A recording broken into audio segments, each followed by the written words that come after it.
Freshers కూడా salary negotiation చేయొచ్చు. కానీ ఎలా? ఫస్ట్ మీరు మీ మార్కెట్‌లో మీకెంత సాలరీ వస్తుందో రిసర్చ్ చేసుకోండి. గ్లాస్ డోర్‌లో గానీ, లింక్డ్ఇన్‌లో కానీ, లేకపోతే ఏదైనా రిక్రూటర్స్ బ్లాగ్స్‌లో మీరు యూజ్ చేసుకోవచ్చు.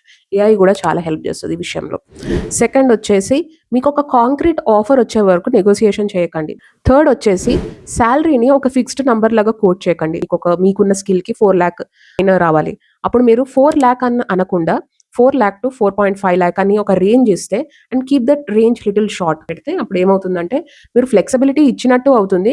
ఆ తర్వాత మీరు రావాల్సిన దానికంటే కొంచెం ఎక్కువనే అడిగినట్టు కూడా ఉంటుంది. So, quote a range always and keep it short. Fifth వచ్చేసి keep it positive, not pushy. For example నాకు ఈ రోల్ చాలా నచ్చింది. ఐఎమ్ ప్రిటీ ష్యూర్ ఈ రోల్ వల్ల నేను చాలా నేర్చుకోగలుగుతాను. ఏదైనా సాలరీ నెగోషియేషన్ చేయడానికి పాసిబిలిటీ ఉందా అని అడగడం వేరు. నాకు సాలరీ నెగోషియేషన్ చేయాల్సిందే, నాకు అది ఉంది, ఇది ఉంది అని మాట్లాడకండి. Be ready to walk away and accept. మీకు ఇన్ కేస్ వేరే ఆఫర్ ఉంది అండ్ ఇట్స్ పేయింగ్ బెటర్, అప్పుడు మీరు వాకౌట్ కూడా కావచ్చు. ఇన్ కేస్ ఈ రోల్ చాలా బాగుంది బట్ జస్ట్ కొంచెం సాలరీలో అటు ఇటు ఉందని అంటే మాత్రం ఇది కూడా యాక్సెప్ట్ చేయండి. దాంట్లో తప్పేం ఉండదు. సో ఆ డిసిషన్ మీ మీదే ఆధారపడి ఉంటుంది. Take a decision very carefully. I hope this helps and do subscribe.